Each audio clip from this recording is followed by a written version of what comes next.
Pode dar-lhe? Maravilha, então sejam bem-vindos a outro episódio do EngajaCast, dessa vez aqui no último dia da FenaDoce 2025. Essa edição aí onde a gente fez, junto com a Orb Creators, uma parceria muito forte com a FenaDoce, né? E com o CDL. Então, esse podcast, além do nosso Espaço Creator e também aqui no EngajaCast, ele é patrocínio master de Atacadão, lugar de comprar barato. Além disso, a gente tem os nossos patrocinadores super, que são Teriva Isla e Universo da Pizza, que já deram um monte de brinde por aí e tal.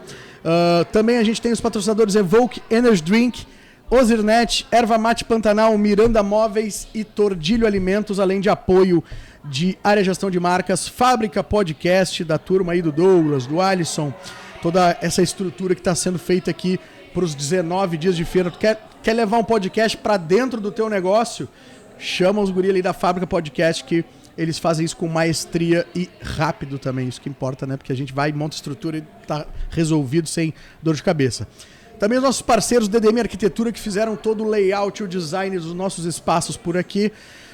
Jardim do Éden e Odierno, que além dessas cadeiras maravilhosas que a gente está sentado aqui, também fizeram toda a decoração, tanto do nosso Espaço Creator quanto do evento que a gente fez do Engaja Festival. Vai ter algum vídeo em algum lugar aí que mostra toda a estrutura que a gente fez lá. Recebemos palestrantes muito legais como o Euzinga e o Marco Matos, além do Natan Abrita. Então uma galera muito pró falando sobre posicionamento dentro da internet, né? E foi um evento muito legal também, espero que vocês tenham acompanhado.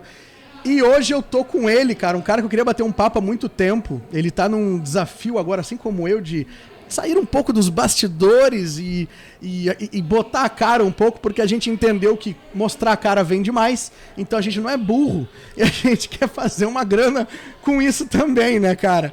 Então, eu falo com ele aqui, vou apresentá-lo, Leroy Oliveira. Ele é CEO da L2 Code, uma empresa aqui do Sul, mas que está fazendo sucesso no Brasil e pelo mundo aí na área de tecnologia. Eu vou querer saber bastante sobre isso, aprofundar um pouco mais, a gente se troca muito em eventos e tal. Ele também tem mestrado em inteligência artificial, um papo que nesse podcast aqui mesmo já saiu no meio de vários assuntos diferentes. A IA teve dentro dessas conversas, e ele também é investidor, o cara tá com a grana, né? Da Venture, olha só, Leroy Oliveira, seja bem-vindo, obrigado pela tua participação. Prazer, obrigado, eu que agradeço o convite de estar aqui. Há muito tempo a gente estava para conversar, fazer um bate-papo desses, então muito legal a gente ter essa oportunidade aqui na FenaDoce também, que legal. Um espaço super legal aqui em Pelotas. Eu vou começar meio do avesso, assim, então, muito de tu estar aqui hoje, eu sei o quanto é desafiador, principalmente para alguém que vem da área de tecnologia, para os programadores e tal, tu te expor, né? E eu vi que de uns tempos pra cá tu tem te esforçado nisso, o que é muito legal e tu faz muito bem, por sinal. Então, mas é um desafio. A gente, e eu me coloco muito no teu lugar, a gente vem de décadas aí de trabalho no bastidor com marcas muito legais e grandes e ninguém sabe disso, e daqui a pouco a gente tem que trazer, a gente tá no momento hoje que não basta tu só ser bom, né? A gente tem que mostrar um pouco das coisas para que esse ecossistema se retroalimente. Eu queria entender qual que é o teu momento com isso, como é que tá sendo para ti e qual que é a tua principal motivação também, né? De estar aparecendo um pouco mais, né? Legal. Para mim é um desafio, assim. Eu acho que quem é muito técnico, se preocupa muito com a parte técnica, com a parte especialista, acaba se sentindo até inadequado às vezes, ou se eu for olhar, por exemplo, eu tenho mestrado, mas, cara, eu tenho um cara que trabalha comigo que ele tem PhD no exterior, trabalhava com inteligência artificial para processar imagem de telescópio. Cara, eu sou ninguém perto dele. Uhum. E aí a gente se sente inadequado nisso, e aí eu entendo, cara, mas eu falo bem, me comunico e tal. Vou colocar a cara a tapa e vou tentar compartilhar. E aí, nesse compartilhamento, eu recebi um feedback muito positivo, assim, de compartilhar a informação, porque às vezes eu não preciso de ciência de foguete para fazer com que pessoas que não conhecem da minha área entendam um pouco da minha área. Eu preciso conseguir compartilhar aquela informação. E aí isso, estrategicamente para os negócios, para nós tem feito muito sentido, porque a gente gera oportunidades de uma maneira indireta e com construção de autoridade. Sim. Porque, cara, eu trabalho com tecnologia tem 20 anos. Uhum. Então, já fiz tudo que é tipo de projeto que tu pode imaginar. Exato. Mas nem todo mundo sabe disso. Então, eu só consigo mostrar para as pessoas que eu faço isso, que eu sei, que eu entendo, se eu estiver falando, comunicando e principalmente explicando detalhes. Então, desde eventos de tecnologia até outros tipos de evento, eu compartilhar essas informações tem ajudado muito a gerar essas oportunidades e networking também, né? Uhum. Mas como é desafiador pra gente, né? Tipo, no sentido de, pô, eu ainda venho de uma área que é marketing, né? Então, pô, dar palestra, curso, mentoria, tipo, workshops, isso é o nosso dia a dia, né? Só que quando é pra gente, assim, quando é tipo pessoa física, é um negócio que muda, parece, é sempre mais difícil, assim. E aí... E tem um negócio nisso de gerar conteúdo que tu deve estar sofrendo com isso também, que é além do trabalho de se expor ali e tal, que tu tem que pensar como é que tu vai fazer, de que forma, para não parecer nem arrogante, prepotente, nem fazer mal feito, nem... Sabe? Então tem uma... Qual que é o posicionamento que tu vai ter ali, né? Mas também é, tipo assim, é mais um serviço pro cara fazer no meio de um monte de coisa, porque a gente tá na operação dos nossos negócios. Essa coisa de sair da operação, já fiz um podcast aqui sobre isso também, que é coisa de empresa de 300, 400 funcionários, né? A gente, a gente tá na operação. Obviamente, a gente que tá num cargo mais de liderança, a gente não vai estar na operação ali da mínima coisa possível, mas a gente tá com a mão dentro dos nossos negócios. E aí surge mais uma tarefa, que é a gente também aparecer na internet. E como tratar um negócio desse que, a primeiro ponto, vai ser sempre secundário, se aparecer um incêndio pra gente apagar dentro dos nossos negócios, como tratar isso com seriedade e, tipo assim, cara, isso vai mexer ponteiro, eu preciso me esforçar pra isso. Como é que tu tá te organizando pra isso? Cara, acho que a primeira coisa foi definir isso como estratégia da empresa. Tá. Então, a gente definiu que na estratégia da empresa era a gente trabalhar uma publicidade, um marketing, uma presença mais estratégica. E aí isso passa a ser a atividade minha, uma das atividades que eu tenho. Então, eu tanto criar conteúdo para o LinkedIn, que é onde eu crio conteúdo, quanto estar presente em eventos, montar palestra, organizar, fazer coisas, estar presente, isso se tornou parte das minhas atividades. Então, eu coloquei isso como metas estratégicas. Então, eu tenho OKRs lá dentro do meu negócio que eu preciso preencher com essa aparição. E eu ainda tenho que trabalhar muito melhor isso, né? Mas o que me impede de fazer isso, às vezes, são coisas que eu ainda não deleguei. Entendi. Então, cara, às vezes a gente está lidando... Eu faço hoje, cuido da parte comercial da empresa também, além de projetos de inteligência artificial. Então, sabe como é que é? Um monte de coisa que a gente faz. E aí, cara, às vezes eu me vejo, eu tô mandando mensagem para um cliente, fazendo isso, fazendo aquilo, eu penso, cara, o que disso que eu posso delegar? Uhum. O que eu não preciso eu estar fazendo? E agora, para eu preparar um conteúdo e falar, cara, é um negócio que faz toda a diferença eu fazer. Né? Se eu terceirizar isso, não fica a mesma coisa. Né? Até tem alguns casos que ajudam, o pessoal assessora, acho que muito bem, mas estar presente lá, estar aqui presente nesse podcast, é algo que eu tenho que fazer, então é organizar. E aí eu tenho tido muito prazer em fazer isso, é algo que eu gosto de estar falando, assim, então funciona bem. E, além disso, a gente tem colhido resultados positivos. Então, coloquei isso na estratégia da empresa e aí funcionou. Então, tipo, não sobrou pra ti, na verdade, é estratégico. Tipo assim, tu é o que fala melhor, vai lá. Porque tem uns que vão por essa triagem. Mas, eu falo muito disso, assim, de que...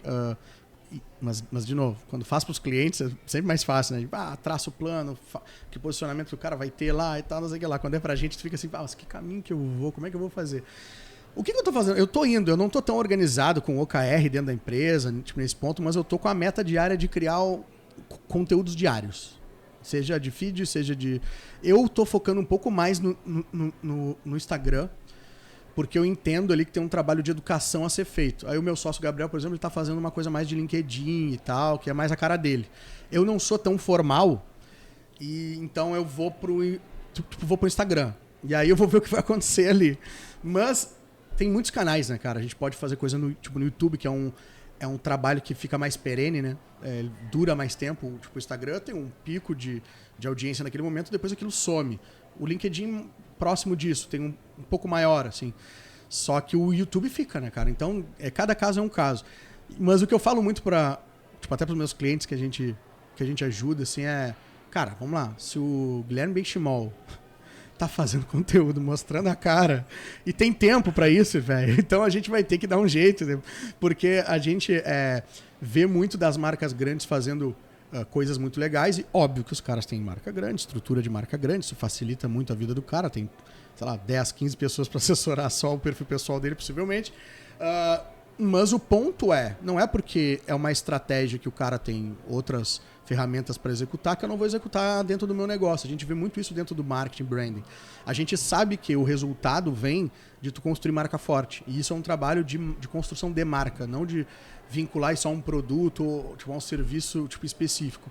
E esse é um desafio para o pequeno empresário, porque ele quer fazer uma ação que gere um resultado mais rápido. E o branding é uma coisa de longo prazo. E esse exemplo é o que mostra que as marcas grandes fazem isso com maestria há muito tempo, e por isso que são grandes, é meio que um ciclo virtuoso, né? Então a gente tem que roubar tipo, esse insight e essa estratégia e tentar fazer isso o mais rápido possível com negócios pequenos. É a mesma coisa do cara juntar dinheiro no longo prazo. Assim, o cara tem que começar agora a fazer e isso lá na frente vai gerar alguma coisa. Então o que me deixa um pouco assim, cara, agora a gente vem no podcast, faz um negócio, não gera tanto número, mas é uma construção e tu vai gerando autoridade com isso. Tu pensa assim também? No nosso mercado, que é de tecnologia, a gente executa projetos super personalizados para empresas. Então a gente lida com um detalhe de muita confiança. Então as pessoas que nos contratam, elas precisam nos confiar o sistema delas, o futuro do sistema delas, sim, o projeto de IA, os dados dela para a gente fazer análises. Então, esse serviço de confiança, ele é algo que eu não preciso de grande volume, sim, então a minha estratégia ela não é a mesma estratégia, por isso que eu não estou preocupado com o Instagram, porque o Instagram talvez, não que não fizesse sentido, é só uma questão de... Opa, bati aqui que não podia. Não tem problema. É só uma questão de priorização mesmo. Claro, claro. E, por exemplo, que para nós deu mais resultado foi eu estar presente em eventos e fazer uma palestra e conhecer as pessoas, conversar com as pessoas. E aí tem alguém que tem uma dor ali que eu citei na hora que eu estava fazendo uma palestra, a pessoa vem, conversa e ela diz, pá, e tem fulano, não sei o quê, que também precisa, tem isso mesmo. Relatou ontem que estava com o mesmo problema. Legal. E aí isso que tem gerado mais resultado para nós. E aí o que eu tenho assim para recomendar para quem está começando é entender, tentar pensar onde é que está o público, né? Sim. Definir com clareza o ICP. E aí isso começa lá no processo comercial, né? Eu defini com clareza quem é o meu ICP, com quem que eu quero chegar, com a minha estratégia. E aí, uma vez que eu defini o ICP, eu vou ver onde esse meu ICP está olhando conteúdo e aí vou criar conteúdo para aquilo. Então, não é porque todo mundo está fazendo no Instagram que para o meu negócio vai servir para o Instagram. Legal. Pode ser que no LinkedIn faça mais sentido, pode ser que num evento eu estar presente faça mais sentido. Cada estratégia vai ter um negócio. Cara, dei uma atravessada no assunto para falar um pouco disso, que acho que é um tema que eu tenho vivido muito, então eu queria compartilhar isso. Mas vamos lá, cara, queria ouvir um pouco da tua trajetória. Como é que tu caiu dentro dessa área de tecnologia? Tu falou que tá há 20 anos, né? Então, como é que isso começou para ti e por que tu escolheu ir para esse caminho, para essa área? Quase fui pra música. Olha e o que teria sido uma tragédia. Eu sou péssimo músico. Eu também fiz isso. Quase fiz isso com a minha vida. Eu sou péssimo músico, não teria dado certo, mas eu estudava violão e tal, e quase pensei nisso. E por sorte eu tive uma tendinite no braço, e aí parei de tocar violão e comecei a estudar informática. E aí, na informática, eu me descobri, assim, na área que eu entendi muito bem. Enquanto eu tinha dificuldade para entender como montar harmônicas e acordes, quando eu cheguei na informática, tudo fez muito sentido para mim. Os zeros e uns fizeram sentido para ti. Foi muito fácil. Para mim não fez o mínimo sentido.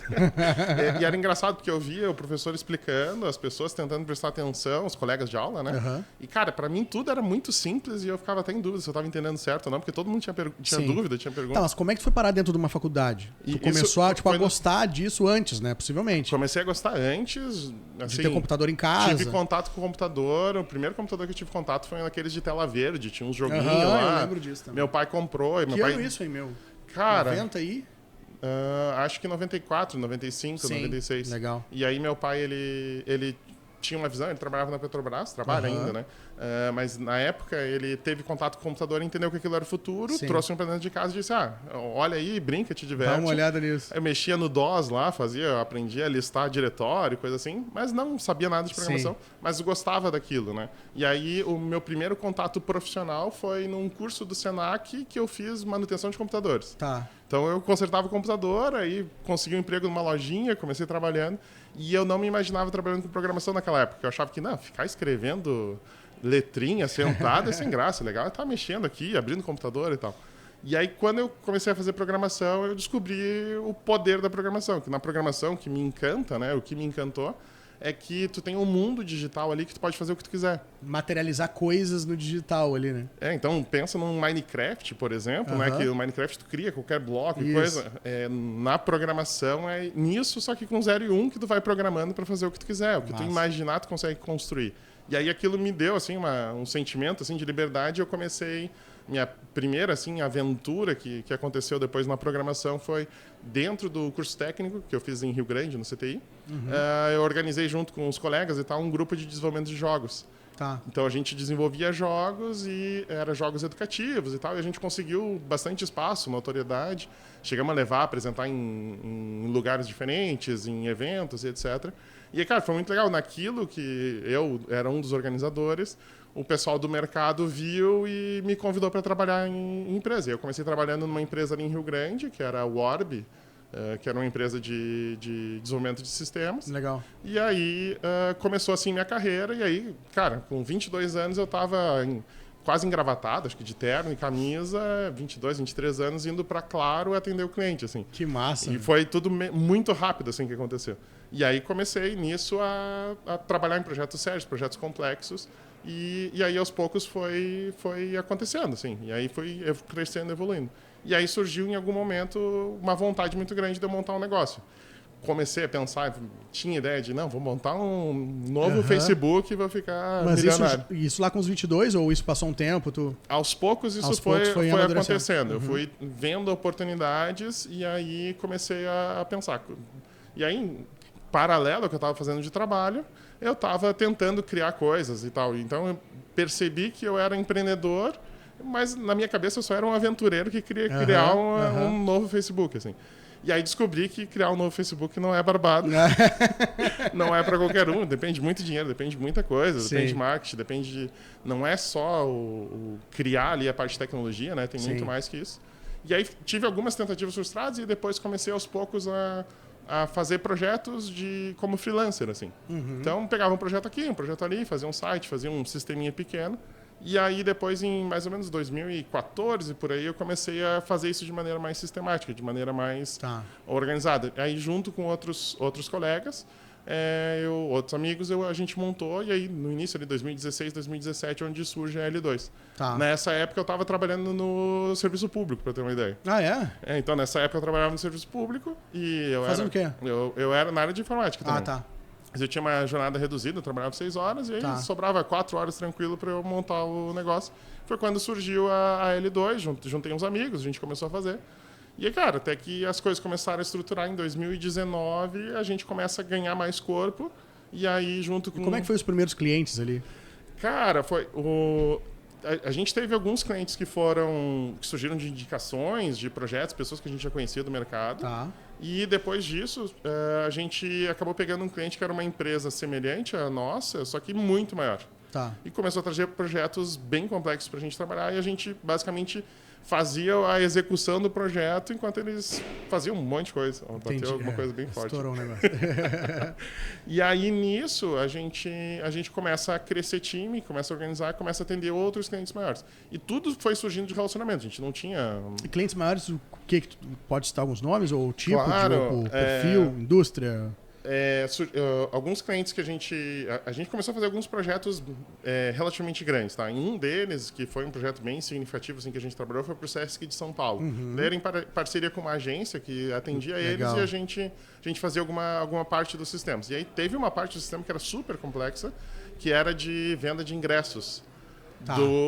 Dos shows, dos eventos do Sesc. Sim, eles fazem um monte de eventos. Né? Exatamente. E aí, cara... A gente atende Sesc também, só que de uma outra área. Uma alta complexidade, e aí pensa que a gente era meio que muito especialista só numa área de back-end que manipulava banco de dados. Então, a gente pegou uma partezinha pequena do negócio, tinha toda a equipe de marketing, toda a equipe cuidando de outras coisas, a gente cuidava uma partezinha.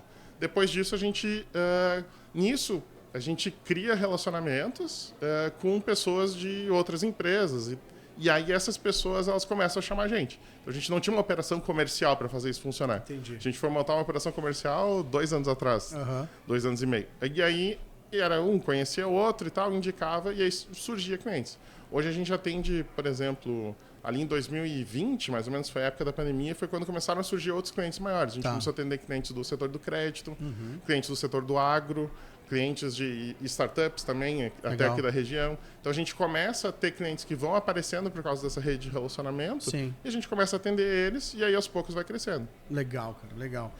E aí, hoje os projetos de vocês estão mais vinculados a uma área específica. Tu falou sobre inteligência artificial, por exemplo. Tu tem hoje um braço nisso. Tu falou que tu mesmo bota a mão muitas vezes. Ou hoje vocês estão mais focados para startups? Vocês estão mais focados para desenvolvimento, para portais ou não? Qual que é o core assim, que vocês estão olhando mais hoje? Certo. Hoje a gente atende principalmente empresas do setor financeiro, tá? Então esse é o principal que a gente atende e com projetos de... A gente diz mais ou menos são três frentes. Assim. Uma delas é de produto digital, que toda a parte de concepção, design, experiência. Sim. A parte de desenvolvimento do produto também, né? Então o desenvolvimento do software em si, web e mobile. Então seja um internet banking, ou seja um aplicativo de banco, ou um aplicativo de uma instituição de pagamento, por exemplo, ou a área de dados e inteligência artificial. Sim. Então são esses três serviços que a gente presta, assim. E na área de dados e inteligência artificial, aí, enfim, tudo que tiver envolvendo dados e manipulação desses dados para gerar inteligência com isso, seja inteligência artificial para executar, ou seja inteligência de negócio, BI, relatórios, a gente atua. E além do setor financeiro, a gente tem alguns clientes do agro e temos alguns clientes também que aí vão ser startups que têm ideias inovadoras, têm seu produto e a gente ajuda eles a construir. Então... Qual projeto que tu, nessa trajetória, e qual o momento que tu sentiu que, cara, isso aqui vai dar muito bom, assim, isso aqui vai... Ou qual projeto que foi um ponto de virada muito grande? Vou dar um exemplo nosso, assim, tá? A gente já vinha atendendo marcas maiores aqui no Sul e tal, tipo empresas da nossa região, maiores, grandes, como, sei lá, tipo indústrias e tal. E aí a gente chegou num projetão para Sport TV. Pré-pandemia, não, tipo, durante a pandemia. E aí era um projeto não só grande pelo tamanho do projeto, pela grana que envolvia, pela variedade de coisas ali, desde de criação de conteúdo até desenvolvimento de um jogo no Roblox que a gente acabou fazendo e tal. Mas foi um projeto que virou muitas outras chaves assim pra gente ver que não era um bicho de 7 cabeças atender marcas desse porte. A gente tinha uma sensação de cachorro magro, assim, de cara, é outro mundo. E aí eu me vejo numa sala lá dentro da Globo e trocando ideia com os caras pô, isso é legal de fazer. Eu digo, meu Deus, como é que ninguém nunca pensou nisso aqui dentro? Sabe? Aí tu começa a ver coisas assim, tu vê, não, peraí, cara, a gente sabe tanto quanto esses caras que estão dentro dessas empresas grandes, então a gente pode contribuir, sabe? E aí tu te sente menos inferior, assim. Então isso, mudança de mentalidade, grana, e isso nos abriu muitas portas depois. Então esse projeto eu cito, tipo, é nosso cliente até hoje, né? São 4, 5 anos já, junto com esse cliente que nos levaram para um próximo nível. E aí, cara, dali atendemos muitas outras marcas maiores também, mas muito mais pela mudança de mentalidade, até dizer, não, peraí, cara, a gente consegue fazer isso, então vamos estruturar uma aquisição de clientes nesse tipo, nesse porte e tal, e aquilo ali mudou o nosso negócio.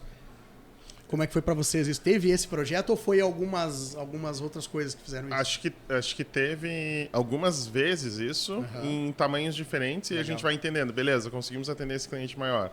Né? Então, um cliente que foi bem significativo foi um cliente do setor financeiro, na área de crédito, e quando a gente começou a atender eles, começamos com uma operação não pode pequena. citar por NDA, né?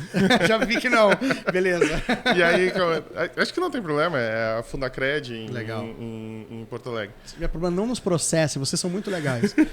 Não, eles são super parceiros e gostam são muito bons em marketing também e tudo mais, e fazem uma ação bem interessante que é crédito estudantil. Mas quando a gente entrou para começar a trabalhar com eles, a gente começou com uma operação bem pequena e aos poucos a gente foi expandindo, evoluindo, e aquilo ali nos trouxe uma consolidação. A gente já estava acostumado a trabalhar com cliente do setor financeiro antes. Foi dando uma segurança, né? Porque o cliente foi ampliando o escopo e tu, opa, peraí, que legal. Sabe? Mas aí a gente foi ganhando oportunidade lá dentro, ganhando autoridade, e estamos com uma operação lá. Nosso cliente já há bastante tempo, a gente está com uma operação bem grande lá. E aí isso nos ajuda. Depois a gente chegou num outro cliente que foi super interessante também, que foi a Noverde, que é do setor de crédito também. E aí quando a gente chegou na Noverde também, começou um pouquinho e tal, cara, em pouco tempo a gente estava com um time lá bem legal, trabalhando, fazendo a operação funcionar em vários pontos. Legal. E aí isso vai nos trazendo tanto segurança para fazer, né? E quanto para nos ajudar a moldar para quem que a gente agrega mais valor. Porque antes disso, a gente tinha feito projetos pontuais, coisas pequenas. Sabe como é que é? Tem cliente que tu fica ali 3, 4 anos, 5 anos fazendo projeto. Tem cliente que pega uma coisinha pequenininha. Exato. E aí essa coisinha pequenininha faz parte do processo, é importante, mas quando tu entende que, cara, eu consigo agregar valor de maneira contínua, de maneira consultiva, trazendo a minha expertise para ajudar eles a construir o processo. Eu trabalhando na parte estratégica da empresa, quando eu estou falando de serviço, isso é super importante. Quando eu entendo isso melhor, eu começo a entender, beleza, agora se eu for procurar outros clientes, eu vou procurar outros clientes para fazer essa mesma coisa. Sim. Então, na hora de eu chegar e abordar esses outros clientes, eu já vou contar essa história que eu fiz ali, o que eu fiz, como que eu fiz, e aí eu consigo chegar melhor. E aí, esse outro cliente no Verde, por exemplo, foi super legal, mas depois eles tiveram um processo de aquisição pela Dots. Sim, conhece a Dots? Claro, Dots. E aí a Dots nisso se torna nosso cliente. E, cara, a gente passa então a ter um cliente da Bolsa de Valores gigante, que a gente tem que mudar até a forma como a gente lida, contrato, isso aqui. Compliance, não sei o quê. Exatamente, aí tem uma outra reviravolta, assim, então... que legal. Tem cada um desses, só que aí, cara, uma vez que eu fiz o compliance, fiz tudo o que precisava para atender, eu já consigo chegar em outros clientes da Bolsa e dizer, eu já atendo esse cliente da Bolsa. Né? A gente já sabe como é que a gente faz. Exato. Né? A gente já tem tudo o que precisa. Então fica mais tranquilo, né? Então eu entendo que isso talvez vai ter outras etapas ainda. Uma das etapas também que foi bem game changing, assim, foi quando a gente atendeu a empresa dos Estados Unidos. Então, até então a gente não tinha atendido, aí surgiu uma oportunidade, um brasileiro que estava lá e tal, não sei o quê, e lembrou da gente, falou, cara, faz esse projeto para nós. Cara, vamos embora. Também foi descobrir como é que fazia, como é que cobrava, como é que recebia. Mas, cara, depois disso a gente conseguiu mais 2 clientes no exterior também. Legal, então são coisas que vão acontecendo e lá, tipo, a gente pegou clientes bem pequenos, a gente não pegou nenhum cliente grande, mas... E para fazer que tipo de trabalho, assim? Foi projetos de software mesmo. Sim, software. E aí teve um cliente que a gente montou um time e deixou o time lá por 1 ano e meio, 2 anos, trabalhando. Assim, vocês fazem esse tipo de trabalho também, né? Isso. A gente acabou fazendo um pouco disso também, nessa trajetória de alocar um time, montar um squad ali para aquilo e ficar gerenciando também, né? Cara, e como é que é liderar um time de tech aqui do sul do país para o mundo inteiro, né? Tu falou agora, né? De clientes internacionais pelo Brasil inteiro e fora também. E aqui em Pelotas tem esse estigma de tecnologia também, né? Tem muita coisa que saiu daqui, muitas empresas saíram daqui e estão aqui ainda e tem essa expertise, né? A gente às vezes chega nos clientes lá e diz, não acredito mais nos de Pelotas aí e tal, que é uma galera que a gente acaba circulando um pouco. Como é que é isso para vocês e se isso atrapalha um pouco também ou não? Se faz falta ter um ponto em São Paulo, não sei se vocês têm hoje e tal. A gente tem alguns profissionais em São Paulo, acho que em torno de 3, eu acho. Mas a maioria daqui do Sul mesmo, Pelotas, Porto Alegre, é onde a gente tem os principais. Sim. A gente, antes da pandemia, a gente se tornou uma empresa 100% remota. Então, nós somos 100% remoto, claro que com a base aqui. Sim. Mas a gente acaba trabalhando com o pessoal, no geral, de maneira remota. É um desafio trabalhar de maneira remota, né? E aí muitas vezes a gente tem necessidade de trabalhar em loco no cliente e a gente leva a equipe para trabalhar lá. Sim. Mas a maioria dos nossos clientes, a verdade é que a gente tem, se tiver um cliente da região, Pelotas, Rio Grande, é 1 ou 2, Sim. São 2 que a gente tem aqui nessa região. Mas os demais acabam sendo fora. Então, as ações presenciais que a gente precisa fazer é indo lá dentro do cliente mesmo, ficando lá 1 semana, 2 semanas trabalhando. Exatamente. Mas essa gestão desse time, que a gente faz para fazer isso funcionar bem, é se preocupar muito em ter um time de alto nível, né? Então, ter alta qualidade de entrega, e aí isso tudo fica muito mais fácil fazer essa gestão, né? Fazer essa liderança. E dentro dessa escalabilidade que tu falou, a gente tinha um projeto, você foi crescendo, isso... consequentemente no nosso mercado de serviço é crescer time também, mais pessoas e tal. Como é que tu fez isso de maneira remota, assim? Porque acho que é um desafio de muita gente que pode estar nos ouvindo, assim, nos vendo, que é como é que eu faço, né, para organizar a casa em meio a projetos que às vezes a gente sabe que entra um projetão desse, tu tem que chamar gente e aí começa a ficar uma confusão se tu não organiza direito, né? A gente passou por isso, a gente foi na pandemia, que acho que a maioria das empresas foi assim, a gente rodava presencial, e aí muito local e tal, e aí tinha um outro que ficava remoto, mas era muito pontual. E do nada, de um dia para o outro, teve que ficar todo mundo remoto, e isso trouxe desafios como esse, né, de gestão, mas também trouxe oportunidades, que é contratar pessoas do Brasil inteiro e de qualquer lugar e tal, né? Então, como é que foi para vocês essa escalabilidade de chegar em projetos tão grandes e ter squads separados, coisas dentro do cliente, coisas fora e tal? Como é que foi essa gestão, assim? Uma das coisas que a gente sempre se preocupou foi em não dar um passo maior que a perna. Talvez a gente não cresceu tanto quanto poderia ter crescido em vários momentos por conta disso.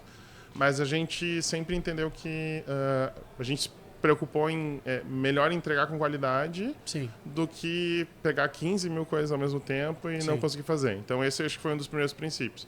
O segundo princípio que a gente fez, e ali foi início da pandemia, 2019 e 2020, a gente se preocupou muito em formar profissionais. Então a gente criou um programa de formação de profissionais e, sei lá, 80%, 70% dos profissionais que estão na empresa hoje são profissionais que a gente formou, que a gente treinou. Legal. E que estão lá até hoje, e etc. E isso faz com que eles criem tanto um senso de identidade quanto uma capacidade de seguir o formato que a gente estabeleceu, que a gente criou, a cultura que a gente criou, né? Então, isso foi, eu acho que esses dois acertos, assim, que a gente não sair contratando 500 mil pessoas, porque daí se tu começa a contratar muita gente, tu começa a diminuir teu critério no processo seletivo, começa a trazer talvez pessoas que não é exatamente o que tu quer por cultura, ou por capacidade técnica e afins, e aí tu começa a criar uma mini bolha ali dentro da empresa, né? E a gente se preocupou muito em, cara, não vamos fazer isso.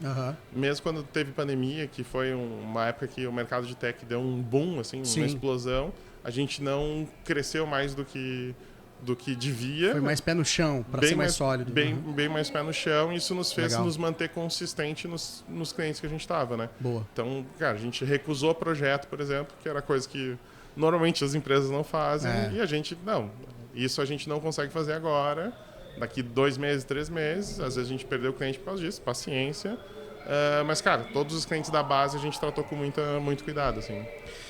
Deixa eu abrir meu Evoke aqui para não fazer barulho enquanto tu fala. E aí eu quero te fazer uma próxima pergunta. Dá-lhe aí. Deixa eu ver se é bom. Esse aqui eu ainda não tomei. Eu nunca tomei esse aqui também. É cítrico, é bom. Interessante. Bom, mas eu prefiro o de morango e manga aí. Viu, Thiago? Aí, ó, tem que conseguir. Eu não provei o de morango e manga. Pois é, acabou, tem que conseguir um pra me dar levaram aí depois. Tudo. Gente, isso aqui tava geladeiras cheias, repondo direto e foi tudo, assim. O pessoal gostou muito. Cara, deixa eu te perguntar. Tu falou de projetos que vocês acabam dando mais foco dentro do setor financeiro, ali de crédito, e também alguns contatos com startups. Já vou entrar nessa linha com a Venture ali, mas como é que vocês escolheram esse nicho e pela tua expertise hoje, o que tu acha que tem de gap no mercado e de oportunidade que poucas pessoas estão olhando e que tem um baita nicho? Assim, claro que vocês estão, logicamente, tu vai acreditar na tua própria tese, lógico, mas se tem outras coisas que tu tá vislumbrando também que faz sentido. Cara, falando no mercado de tecnologia em geral? Isso, tech. Tech, IA agora tá todo mundo falando disso. Sim. Mas também tá todo mundo criando coisas com isso também, então como é que... Eu diria assim, do ponto de vista menos empreendedor e mais profissional, a gente vai ter uma mudança aí muito grande de passar todo mundo a operar IA, é o que eu imagino que vai acontecer, a operar IA no seu dia a dia ali, no ambiente de trabalho, como se faz hoje com planilhas de Excel. Entendi. Então, tu não tem um profissional de Excel. Em alguns casos até pode ter, mas não tem isso. Tem pessoas que sabem operar bem. O pessoal do financeiro tem que saber operar o Excel, lidar com dados e tudo mais. Também. E aí, IA está começando isso, mas vai chegar de uma maneira muito mais avançada. E aí, para as pessoas lidar bem com isso, elas têm que entender de dados. Entender como lidar com os dados, como organizar os dados, como categorizar os dados vai fazer toda a diferença. Sim. Que é o mesmo problema das planilhas de Excel. Se tu chegar em qualquer empresa tem planilhas de Excel diferentes que populam os dados que às vezes é só a pessoa quem fez a planilha e entende aquela planilha. A mesma coisa vai ser com sistemas, que as pessoas vão criar um pequeno sistema, uma pequena coisa ali para usar no seu setor, e vai ter um banco de dados por trás que vai estar uma bagunça, porque foi alguém do financeiro que criou aquele banco de dados, que não faz ideia de como aquele banco de dados foi criado com a IA. Sim.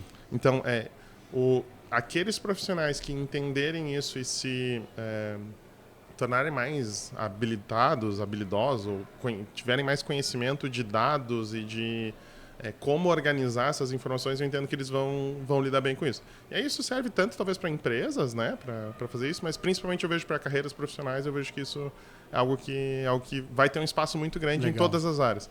Então, ao invés de eu ter alguém de tecnologia, por exemplo, para fazer algo para um advogado, se eu tiver um advogado que manda bem na IA ali, pilotando a IA, ele mesmo pode construir para ele as coisas. E o que vai ser mais diferente é saber o que criar. Sim. Né? O que faz sentido para o meu Saber negócio. fazer a pergunta, é o que agora está todo mundo falando. Gerar código, gerar sistema, gerar site, gerar isso, gerar aquilo, cara, uma barbada, entendeu? Tu acha que o IA vai fazer isso tranquilamente? Nos próximos passos, assim, e o programador, aquele basicão, vai sumir. Eu vejo assim, pensar... Eu quero polêmica aqui, eu quero que tu traga polêmica. Vamos pra polêmica. Pra fazer cortes bons. O que eu vejo? Eu vou transpor da tecnologia para foto e filmagem. Sim. Tá? Todo mundo tem um celular. Sim. Todo mundo consegue fazer foto e filmagem. Sim. Todo mundo consegue subir um vídeo na internet. Qual é o vídeo que faz diferença? É o que tem um conteúdo bom. Sim. É o que chama atenção, o que é interessante. A mesma coisa vai acontecer, ainda não está nesse nível, mas em pouquíssimo tempo vai estar, que qualquer um vai conseguir criar o seu sistema. Então, o desafio não vai ser criar o sistema, vai ser que sistema criar. Entendi. Qual sistema que é interessante? E aí a régua sobe muito, né, Leroy? Porque, tipo assim, se todo mundo parte de criar um sistema simplificado, se qualquer pessoa vai conseguir executar isso com uma IA que vai ser cada vez mais especialista, e aí a gente tem agentes, e aí se cruza, e aí vai ter gente vendendo soluções que já são mais específicas, assim, eu tenho um agente que cria o teu sistema para contabilidade, né? Isso já está tendo agora, tu imagina daqui a um tempo, né? Então, tu tá me dizendo assim que vai ficar a galera que sabe usar isso com maestria. Então, obviamente, o programador, o desenvolvedor ou a pessoa, né, interessada nesse mercado, seja lá de que formação ela tenha para o futuro, que se especializar um pouco mais de uma maneira mais hard nisso, e acho que um pouco soft também, porque o que eu vejo, assim, acho que é um cruzamento das duas coisas agora, né? Não é mais assim, eu manjo tudo dessa linguagem aqui, e as empresas estão dependentes do cara que programa numa linguagem específica, porque ele sabe programar naquela linguagem, e aí tu precisa daquele cara, mas se o cara não souber fazer a estratégia por trás do negócio, eu acho que isso é muito valioso, e isso, se a gente for analisar, todas as startups ou empresas, tipo até de software, SaaS, as que se destacam são as que não são as que têm o código mais bonito, mais bem organizado, sei lá o quê, ou que tem mais features. É as que têm as features que fazem sentido estrategicamente para o negócio, ou as que são boas de marketing também, vamos falar.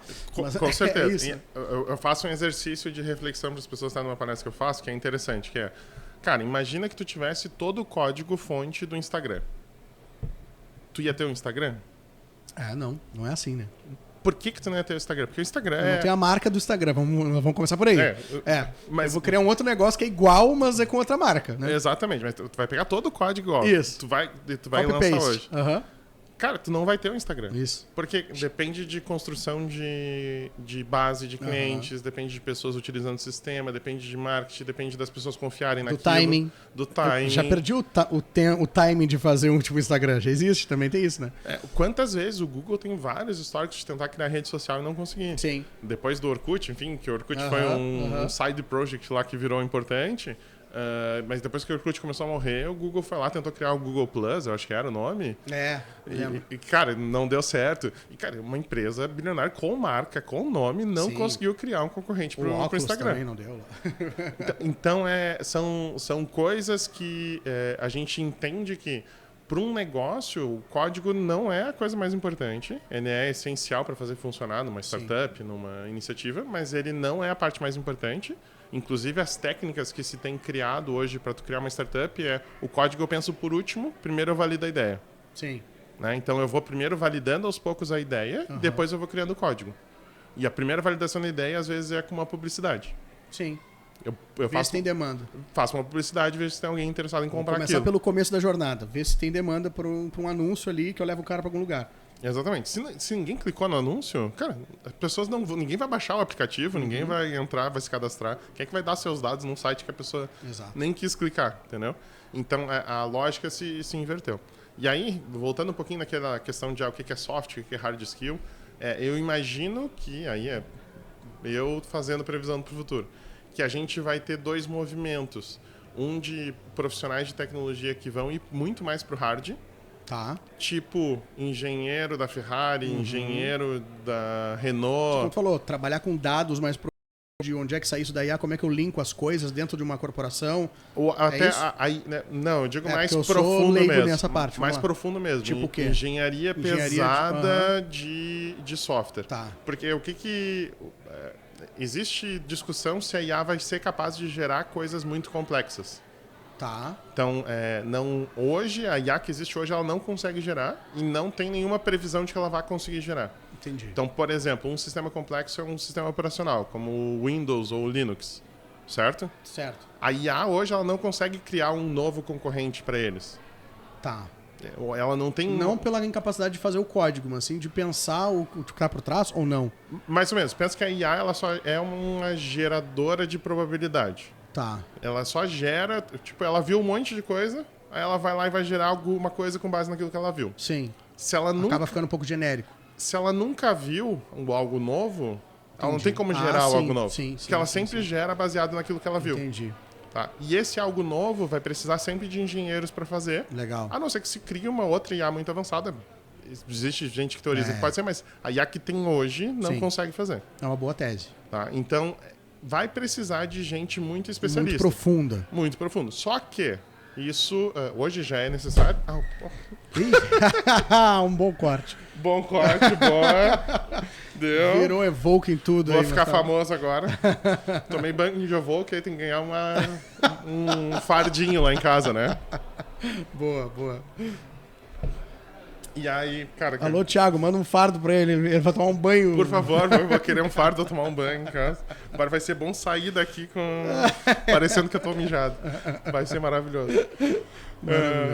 Cara, até me perdi o que eu tava falando. Tu tava falando da hard skill, e aí tu ia entrar na parte do soft. Isso, e aí a hard skill vai precisar de gente, de engenheiro e tudo mais para seguir criando essas coisas, só que vai ser bem menos quantidade. Né? Pensa que hoje tem muita gente para fazer isso, é meio confuso quem é que faz, profissionais que fazem hard skill trabalhando, sei lá, no Brasil para uma iniciativa de um banco X, talvez isso diminua mais e vai ser muito mais alguém muito especialista fazendo. Sim. O mercado de hardware já funciona assim, tá? Então, tu não tem, por exemplo, uma fábrica de processador de computador aqui em Pelotas. Agora, empresa que vende o processador, que é uma lojinha, vai ter algumas aí, e senão a pessoa compra pela internet, mas porque já é algo pronto. Mas criar a tecnologia... é algo que são poucos engenheiros que criam. Então, o software, eu imagino que vai acontecer essa mesma coisa. Vai ter poucos engenheiros, muito especialistas, que vão estar criando as bases robustas que a IA não vai conseguir criar.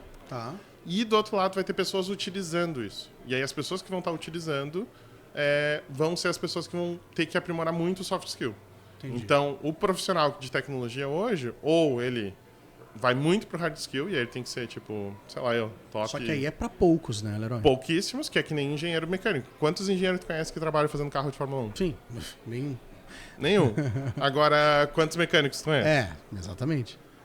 Por quê? Entendi, faz sentido. Porque não tem demanda de tantos carros de Fórmula 1, não tem demanda de... Sim, um cara que tem um conhecimento tão aprofundado, não tem necessidade, assim, né, no dia a dia, em todos os lugares. Não né? tem aqui em Pelotas nenhuma fábrica, ninguém projetando carro. Sim. Entendeu? Por quê? Porque não faz sentido. Eu pego um projeto de carro fecha a conta. E repasso isso para fábrica para o Brasil inteiro, para o mundo inteiro. E o resto dos programadores, então... E aí o resto dos programadores, que eu entendo, é que eles vão ter que se adaptar e ir muito mais para soft skill. Porque eles vão agregar aonde? Daqui a pouco é na experiência do usuário. Pô, uma galera que não gosta de gente vai ter que se aprofundar em soft skill. Ou vai ter que trocar de área. Né? Porque não tem muita fuga para isso. Porque vai ser importante definir qual é a melhor solução. Sim. Porque, sabe, vou te dar uma visão do cara leigo nessa área, logicamente, mas... enfim, a gente da comunicação foi muito impactado pela IA e primeiro do que muita gente, tá? Porque Sim, vocês que sofreram primeiro, porque se tem tu programador que tá preocupado, imagina a galera que... Não, a galera... E é a mesma coisa, assim. O cara que faz o postzinho, a coisa basicona, o textinho, a copy, papapá, cara, o Maiá faz isso muito bem. E tá chegando num nível de fazer o design muito bem também. E vídeo muito bem. Então, só que essa é a minha curiosidade, sabe? Eu não entendi o porquê que a galera começou pelo mais controverso, desafiador, que é assim, não, a gente vai conseguir imitar a arte, sabe? É tipo assim, eu vou acabar com o cinema. Cara, hoje tem músicas no trending do Spotify feitas com IA. Cara, é música, irmão. Uma coisa que até pouco tempo atrás a gente diria assim, de uma roda de conversa. Cara, a última coisa é a parte criativa humana de tu criar uma música. Tem muita gente ouvindo música de IA. Muita gente. Né? Teve um cara do Brasil que estourou agora, pegou uns funkzão e fez umas versões tipo anos 70, anos 70, 60, e estourou a parada. E isso tá no top trending lá de todas as plataformas. Cara, o quanto isso começou pelo avesso, pelo controverso, né? Tipo, não, vamos pegar IA e vamos criar texto, poesia, música, imagem, som. E aí eu fico pensando assim, cara, o cara da planilha se fudeu muito mais, entendeu? Porque se os caras estão fazendo um negócio lá pra criar música, pra criar um negócio que é muito, muito mais de feeling e tá saindo coisas boas, eu fico imaginando a galera de programação que tá fazendo o basicão ali, entendeu? A minha opinião sobre isso é que essas coisas que estão sendo feitas e que estão estourando no meio artístico, toda a criatividade não tá vindo da IA. A criatividade tá vindo do humano. Sim, tem o prompt, tem o input ali, né? Não só o prompt, mas a ideia. Tu já viu a Marisa Maiô? Sim. Marisa Maiô... é inspirada em coisas. Qual é a Marisa da Maiô? É genial, mas o que tem ali de maravilhoso não é o que a IA gerou. Não, é o input que o cara colocou ali. É a ideia que o cara teve de fazer uma apresentadora de maiô. Sim. Falando os absurdos que é um escrachado do que já acontece na televisão. Sim. Só que ele fez de uma maneira muito mais absurda e todo mundo rindo. Porque tu não conseguiria, seria muito esquisito eu colocar um monte de gente pra rir. Poderia fazer isso num filme e tudo mais, mas seria muito esquisito num programa de auditório todo mundo rir daquele jeito de uma desgraça, por exemplo. Sim. Mas a ironia tá porque a IA manda ela fazer e não tem ninguém ali atuando e é muito rápido, muito fácil.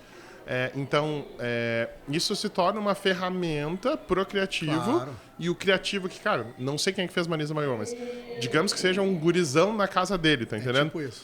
Ele não ia conseguir juntar um monte de pessoa, colocar no auditório, ele não ia ter grana pra fazer isso. Não ia ter grana pra fazer isso. Ele nunca ia fazer, aquilo não ia existir, entendeu?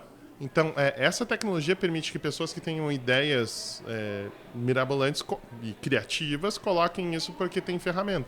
Eu, por exemplo, fazendo as minhas palestras, eu meio que deixo algumas coisas meio pra última hora e eu acabo colocando imagens nas palestras. Sim. Cara, 90% das imagens eu gero com IA. Porque, cara, eu gero, se precisar, na noite anterior da minha palestra, sem ninguém me reclamando que eu mandei com prazo apertado, entendeu?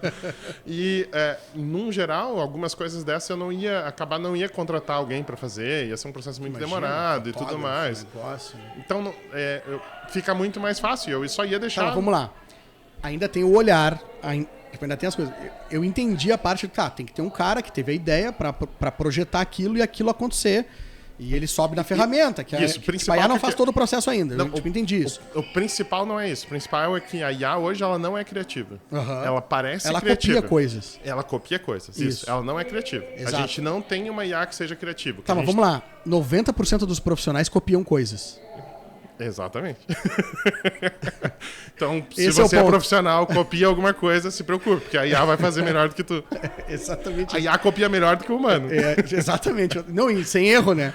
Então, por exemplo, hoje eu pego uma foto do Leroy que eu fiz aqui, eu subo para uma IA com o prompt certo e ela faz o trabalho de um fotógrafo profissional ali, com um book de 15 poses, que tu vai usar isso nas suas palestras, nas tuas redes sociais, sem precisar pagar um cara para executar isso. Aquele trabalho basicão. Agora, eu tô lançando uma marca de roupa e eu preciso do sentimento por trás, eu quero uma coisa diferente, nova. Aí uma IA não vai fazer. Eu entendi esse ponto. Só que é isso que eu tô pondo, assim, porque, tipo, a galera não tá entendendo, assim, a gente viveu essa onda do digital. Eu criança lá e tal, vendo o mundo digital nascer, tu também, o Google nascer, e aquilo ali foi uma revolução. E a gente não sabia que estava vivendo uma revolução direito, assim, a gente viu aquilo, e hoje é fácil olhar para trás e dizer, cara, o Google foi uma revolução, várias coisas foram... Google, YouTube mudou a forma... A internet mudou as regras do jogo de um jeito geral. E a galera acho que não entendeu que a IA é tão grande quanto ou maior do que isso. Isso vai acontecer mais algumas vezes ainda, porque né? O digital criou um mundo paralelo digitalmente e nos deu acesso, nos deu uma ferramenta, sabe, para criar. Eu vejo que, tipo, sei lá, ela não substituiu o cara que fazia o cálculo. Ela te deu acesso a coisas. A IA vai substituir o cara que faz o cálculo, entendeu? A IA tá fazendo por a gente, não tá dando acesso. Tá? Hoje tu pesquisa de uma maneira mais fácil, hoje tu tem ideias. Pô, tu vai fazer uma palestra hoje, né? Eu pego o meu agente lá, eu não vou fazer aquelas idiotices de, diga pra mim direto, ainda não. Pego o agente e diz assim, pesquise dados do IBGE sobre... Claro, tem que fazer o negócio direito. Aí ele me poupa uma hora de Google ali, de olhar 15 mil páginas. O eu digo, me traz a fonte. Lá do Gemini, não sei se já usou. Não. O Deep Research é fantástico, maravilhoso. Ele faz uma pesquisa profunda no Google, né? Do Gemini, que é o do Google. Tu coloca um assunto e aí ele monta um roteiro de estudo sobre aquele assunto, pegando várias informações na internet. Animal. E aí ele monta esse plano de estudo, digamos assim, e ele pergunta pra ti, tá ok esse plano de estudo ou tu quer mudar? Aí tu diz, não, eu quero mudar porque eu não queria que... fosse tão pra esse lado. Eu quero mais pra esse lado. Aí ele vai lá, muda, aí ele vai e pesquisa e ele te traz, sei lá, 20, 30 fontes de sites que ele leu, entre aspas, sim, e monta uma compilação daquilo. Depois ele pergunta, tu quer que eu transforme isso num podcast de duas pessoas conversando? Isso eu já vi. E aí ele transforma aquilo num podcast de duas pessoas conversando. A gente tá usando isso pra um cliente, pra Freedom de cadeira de roda. Foi desenvolvido internamente com o time deles lá e a gente participando. E é isso, a gente pega um treinamento monstruoso que tinha antes e a gente está transformando em podcasts de 5 minutos para a galera ouvir e entender que vantagem tem aquele produto em relação a outro. E é tudo feito com IA. Então a gente grava o gestor falando lá por 1h30 e transforma aquilo em pequenos podcasts por linha de produto para treinamento para quem está chegando, para a galera ficar consumindo isso. É sensacional, né? E olha só, num trabalho desse, às vezes uma empresa não tem estrutura para fazer isso. Claro. Eu vou gerar um podcast, eu preciso de 2 pessoas falando, já não tenho as 2 pessoas para falar, porque ninguém quer nessa hora. Aí eu tenho que trazer a fábrica podcast para ir lá para fazer um negócio. Aí eu tenho que ter toda a estrutura, eu tenho que pegar tudo que o cara falou num treinamento, anotar isso. Hoje eu gravo, eu tenho meu Cloud Note lá, por exemplo, gravo todo o negócio. Aí eu tenho que transcrever isso, compilar em pequenas doses e, cara, é um trabalho absurdo que hoje tu faz em horas, entendeu? E eu acho que a galera, é isso que eu tô dizendo, Leandro, eu acho que a galera, a galera tá aqui, sabe, não percebeu. Não percebeu. A onda, o tsunami que tá vindo e que, o seguinte, se antes tu não saber datilografia te impedir de ter um emprego, agora, cara, é muito pior que isso, entendeu?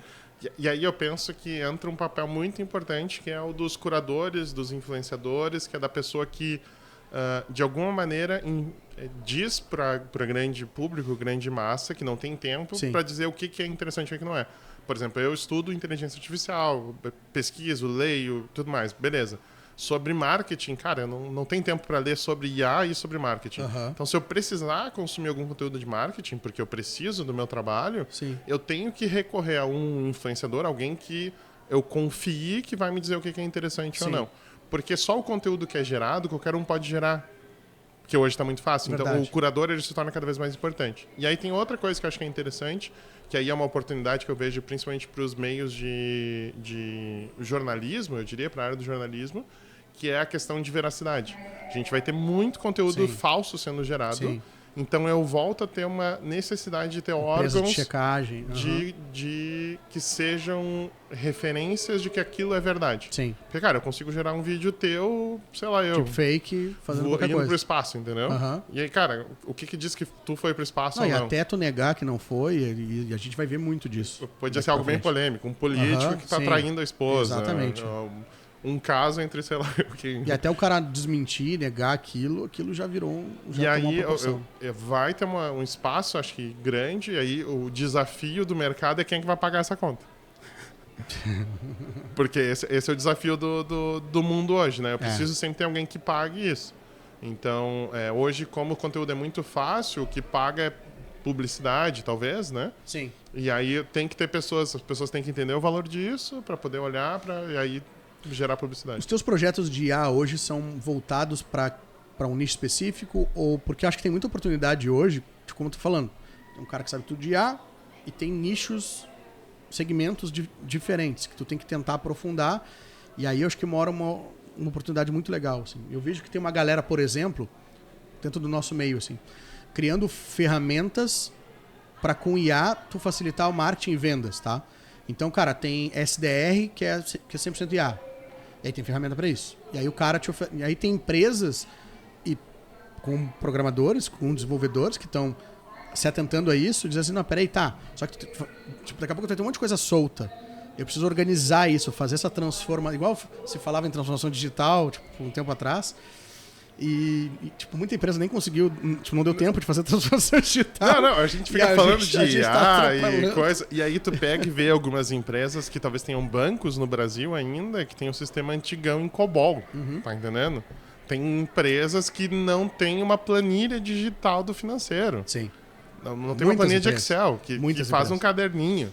Entendeu? Então, a gente pensa que vai derrubar e tal, mas talvez o maior trabalho que tenha por anos, aí, por 10 anos, 15, 20 anos, é de ajudar as pessoas a implementar as tecnologias dentro das empresas. Isso, é isso que eu estava dizendo. Hoje o teu trabalho está sendo desenvolvido nesse sentido ou tu está focando em algum tipo de desenvolvimento diferente com IA? O nosso foco hoje é em empresas que têm um pouquinho mais de maturidade tecnológica, né? Então, é o nosso foco. Não que a gente não atenda outras empresas, mas a gente não busca essas empresas. Entendi. Se tiver empresas que têm essa necessidade, aparecerem, a gente consegue atender. Mas as que a gente atende hoje, principalmente, são... Essas empresas já têm alguma maturidade tecnológica.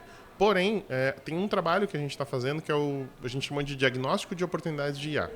Que basicamente o que a gente faz é pegar qualquer empresa que tenha múltiplos setores e a gente, ao invés de dizer o que vocês querem usar a IA, a gente fala o que nos mostra como é que é o processo de vocês e o que é repetitivo, o que é chato de fazer, o que é ruim, o que é difícil, quais são os dados que vocês têm, quais sistemas vocês usam e tal.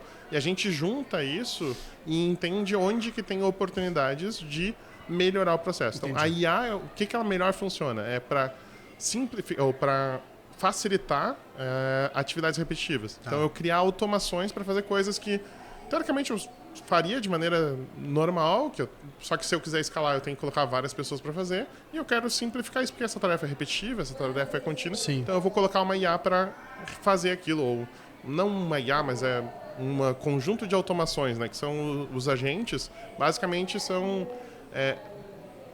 conjuntos de IAs e operações específicas que fazem alguns processos de automações. Então, eles vão envolver tanto uma programação quanto uma IA no meio do caminho para orquestrar aquilo. Né? Massa. Esses trabalhos que tu está fazendo com IA hoje são os projetos mais desafiadores que já passaram por vocês ou tu tem coisas que tu lembra que... Cara, sobre desafio tem... cada projeto, cada situação é uma coisa. Eu não diria que os projetos de IA eles são os mais desafiadores, mas eu acho que eles são os mais empolgantes hoje. Né? Porque eu tô gerando encantamento aonde a gente vai, assim. Então, a gente cria um projeto e aí esse projeto ele facilita uma coisa que a pessoa não tinha ideia que facilitava, a pessoa se encanta com aquilo. Então, acho que isso é o mais encantador. Hoje não são os projetos mais desafiadores. Acho que os projetos mais desafiadores, de fato, eles são gerar uma experiência única para o usuário. Ainda assim, isso é o que tem de mais desafiador, porque a gente tem que experimentar e testar e avaliar várias e várias vezes até chegar naquela experiência de usuário que para o cliente faz sentido. E aí a IA faz parte disso às vezes, né? Mas a IA não é o motor disso. O motor ainda, eu vejo assim, que o desafio é no entender o usuário, entender a persona, entender como construir aquilo para aquela pessoa que faça sentido, que ela use com prazer. Assim. Legal. Entrando por um papo mais de gestão, assim, que eu acho que além de estar no meio do desenvolvimento, tu tá gerindo um negócio, né? E um negócio grande aí. É mais desafiador desenvolver ou gerenciar um monte de desenvolvedor? Com certeza gerenciar pessoas. Desenvolver o computador é uma máquina burra, apesar de todo mundo tá com inteligência artificial na mente, mas o computador é uma máquina burra e obediente. tu manda ele fazer, ele vai fazer. Sim, pessoas não. Se ele der erro, é porque tu mandou errado. E a gente manda errado um monte. Mas se tu mandar tudo certo, ele vai fazer certo. O computador é burro e obediente. E aí a inteligência artificial é um algoritmo mais complexo que tenta ser inteligência simulando a inteligência humana. Exato. Mas ainda assim ele é muito mais obediente do que Sim. a gente que disse para ele ser generalista, ser generativo, né?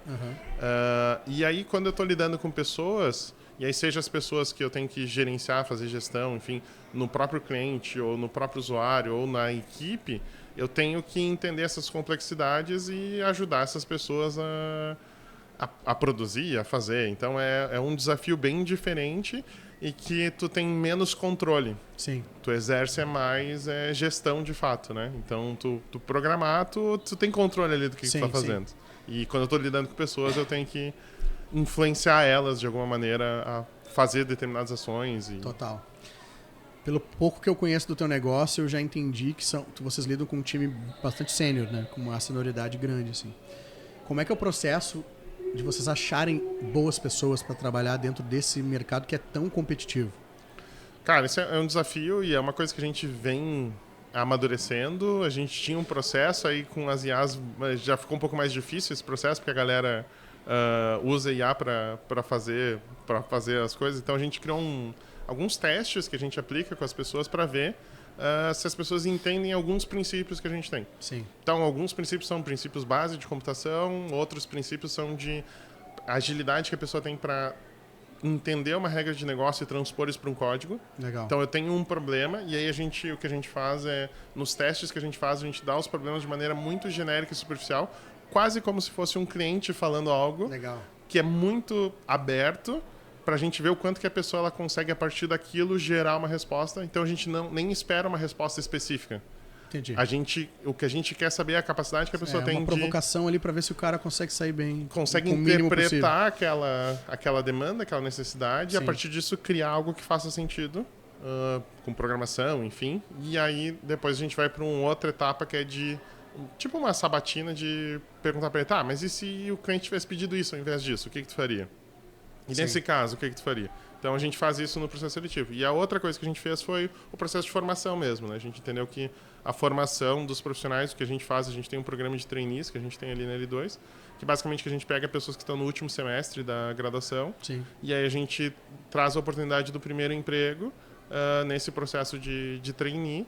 E a gente forma as pessoas. E eles não têm obrigação de dominar a tecnologia, eles precisam entender profundamente os princípios da computação. Legal. Porque as ferramentas, ou seja, as linguagens de programação, coisas assim, a gente ensina lá.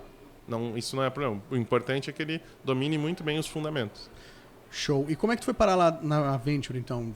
Aí esse mundo de startups que se abriu, obviamente tu começou a fazer coisas para startup, e aí como é que começou essa relação lá com a Isso. Venture? Na Venture eu sou investidor como pessoa física, né? Mas o que aconteceu foi que eu queria oportunidades de... Sempre me dei conta que eu gosto muito de empreender.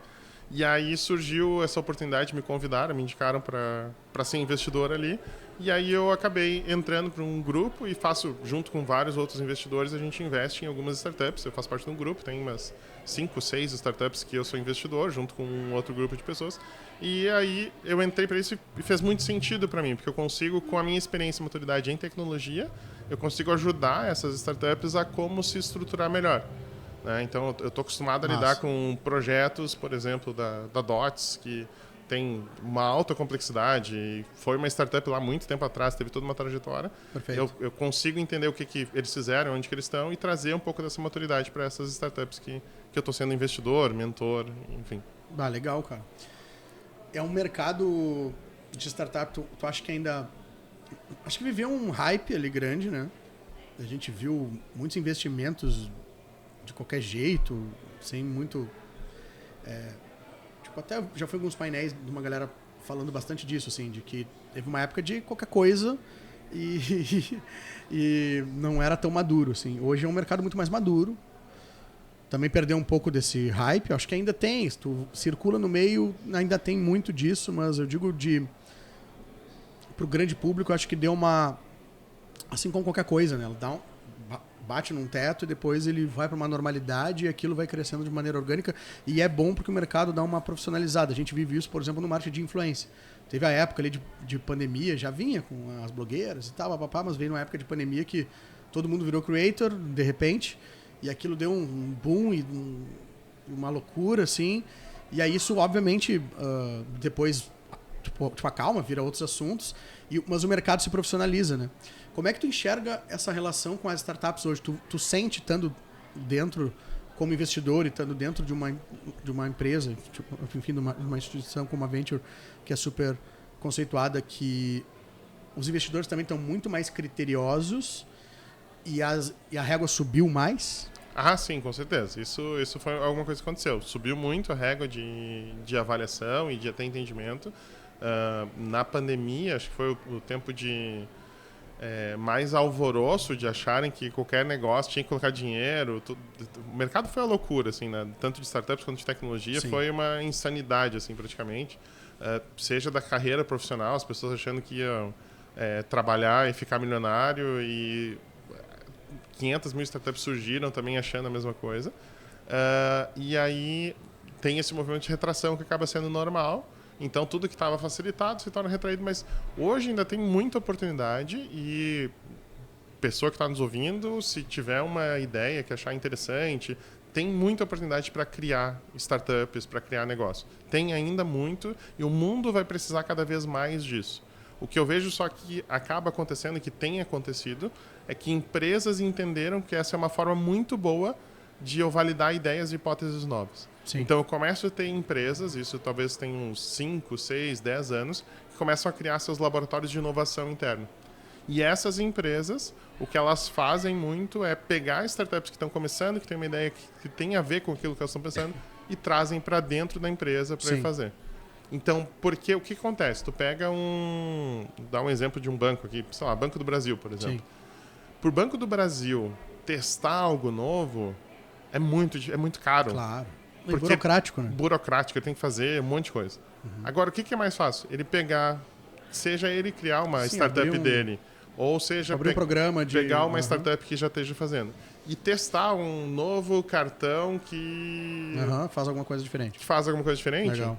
Cara, ele vai conseguir. Então, eu preciso ter esse teste acontecendo. Tá. Isso é algo que vai ser cada vez mais necessário no mercado. Então, é a forma que tem para surgir coisa nova. Massa.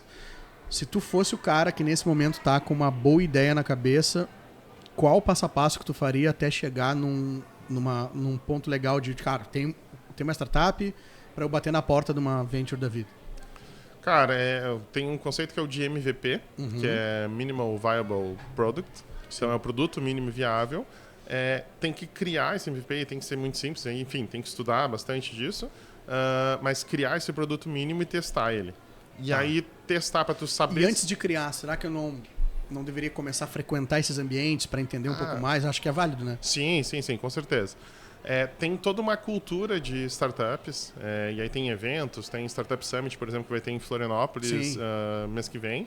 É um baita evento para quem quiser. Tem que ir. E para quem quiser, tá? Obrigatório. Se tu tá querendo ir para essa área, né? Sim, se tá querendo para a área de startup, lá faz todo sentido. E tem outros eventos, Gramado Summit e o South Summit, todos eles envolvem inovação, startups. Então, todos eles têm esses incentivos que estão aqui na região.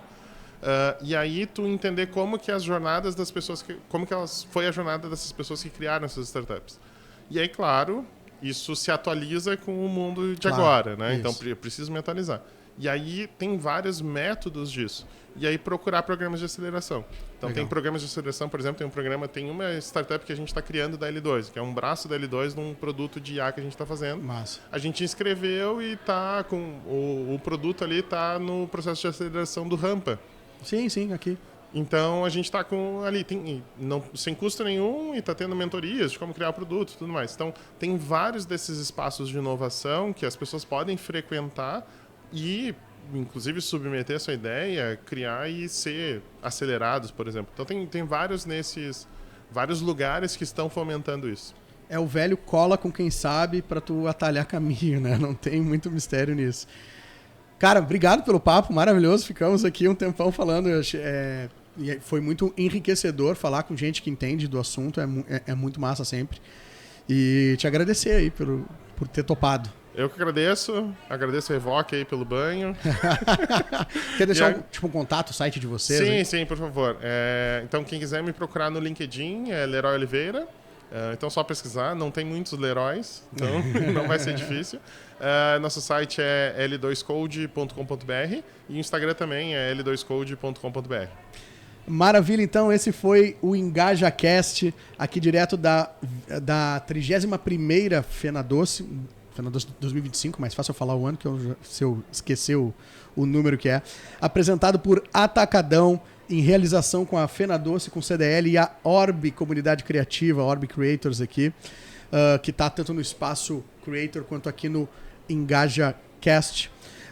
Com patrocínio master de Teriva Isla, Universo da Pizza, patrocínio de Evoke Energy Drink, Ozirnet, Erva Mate Pantanal, Miranda Móveis, Tordilho Alimentos e apoio de Área Gestão de Marcas, Fábrica Podcast, DDM Arquitetura, Jardim do Éden e Odierno. Muito obrigado, Leroy, pela participação.